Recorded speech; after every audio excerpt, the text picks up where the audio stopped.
back to Pop and the Popcorn. I'm your host, Katie, and today is Sci-Fi Saturday Review. So today I'm doing E.T. the Extraterrestrial from 1982. This past week it turned 40, so I wanted to do a review on it because it's one of my favorite movies. This movie is directed by the legendary Steven Spielberg, and it is composed by one of my favorite composers, John Williams. He's done Jurassic Park, all those type of movies, Star Wars, all kinds of different movies. So E.T. Sorry, guys. So E.T. Has a lot of great actors in it, actresses. It has Henry Thomas in it, as Drew Barrymore, it has Robert McKnight. I don't know. I'm not going to try to pronounce it. As Dee Wallace, Peter Coyote, Melissa Mathis, C. Thomas Howell. It has a lot of famous people and a couple of cameos as well. So E.T. is about after a gentle alien becomes standard on Earth. The being is discovered and befriended by a young boy named Elliot, and bringing him into the suburbia of California housing. Elliot introduces E.T. to as an alien is a dubbed to his brother and sister Greta, and soon E.T. falls ill, resulting in a government. The government tries to take him away. So E.T.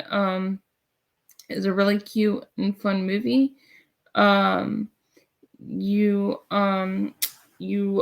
It's like action, thriller, comedy, dramedy type of movie.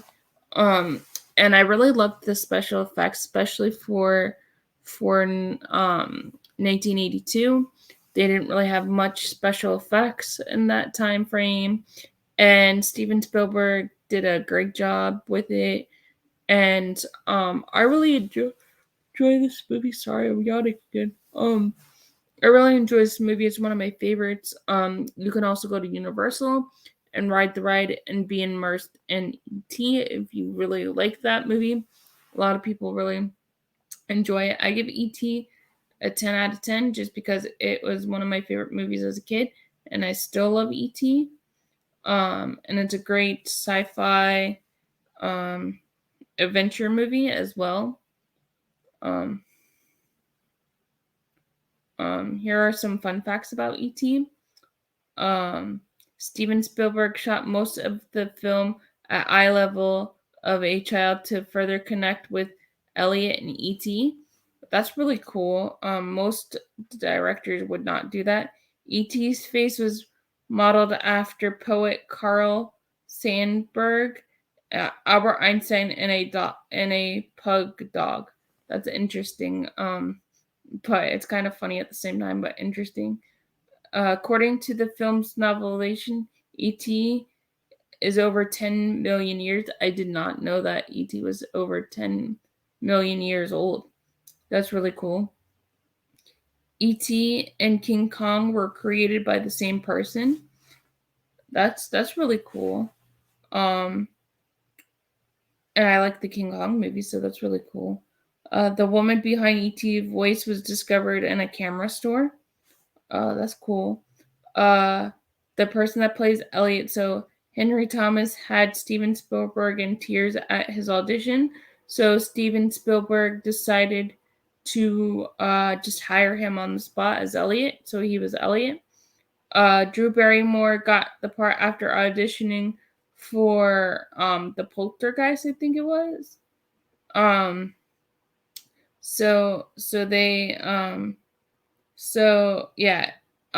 auditioning for the Poltergeist, Drew Barrymore tested for the lead of Carol Ann, which went to Heather O'Riker. After auditioning, Spielberg said Drew Barrymore wasn't right for the horror role, but had another movie for the role, and it was E.T., so she got to star in E.T. The doctors you see in E.T. are real people in real life. That's kind of cool how they did that. A huge chunk of the film's budget went to designing E.T. That's really cool. The budget of the movie was 10.5 million, roughly 30 million today, and 10% went to the alien creature. And the animatronics. There were actors behind some of E.T.'s movements. Harrison Ford was cut from the film. Harrison Ford previously had worked with Steven Spielberg on Indiana Jones, the Raiders of the Lost Ark, and had a small role in the film as Elliot's principal, but they decided to cut it at the editing room. Oh, sorry, keep yawning. The sequel that never happened reveals E.T.'s name. That's really cool. I wish they would do another E.T. and his name was supposed to be Zerk, Zrek. I think that's how you say it. The movie was shot in chronological order, which is really cool because most movies are not shot that way. Some of them they do the end first or the middle first, which is cool, but that's kind of cool how he did it in chronological order. Drew Barrymore abided by one of her most famous lines. The first time Drew Barrymore's character Greta sees E.T., she says, "I don't like his feet," and Steven Spielberg adored the line so much, which was the 11-year-old Drew Barrymore genuine reaction to the puppet, so he decided to keep it in the film. The actor who played Elliot did not like being famous, but he ended up doing a couple other movies, but he was kind of like an 11-year-old hermit and stopped living and didn't really go out of the house after the movie because he became a success overnight. The children actors didn't take much money home. They basically took home minimum wage for that time. Henry Thomas kept one of the major props from the set. He kept his red hoodie from the set. Drew Barrymore got to keep the red cowboy hat, and it's in her daughter's bedroom. An English rock star owns the bike from E.T. The film originally had a different and not so good title, which is really interesting. The actress who plays Elliot's mom is a bona fide scream queen, which is Dee Wallace, who Steven Spielberg cast as Mary Tyler as a long, scary horror movie on her resume. She starred in such classics as Cujo, Halloween, The Hills Have Eyes.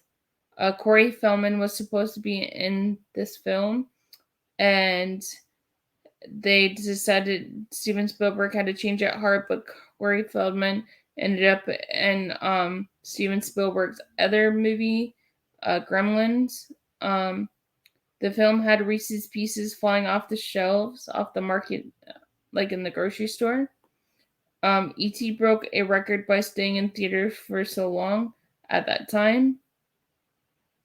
The movie also made tons of money.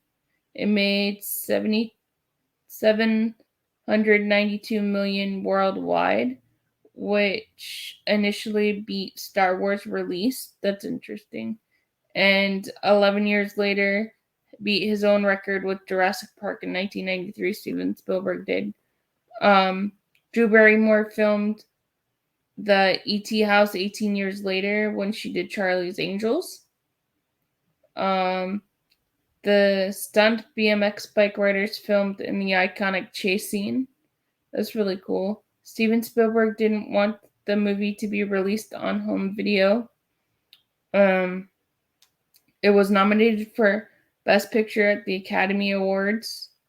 And you can still, like I said before, you could still go watch this movie. You could still go on the ride at Universal. That ride's been there since like the 90s. I want to say maybe the 80s.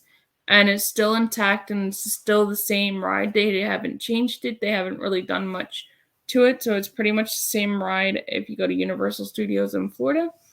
I hope you guys liked this review. I really enjoyed this review.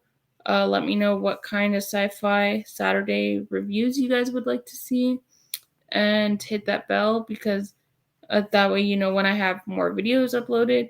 Hit that like button, because that helps me out a lot. And I hope you guys have a great weekend. Talk to you later. Bye.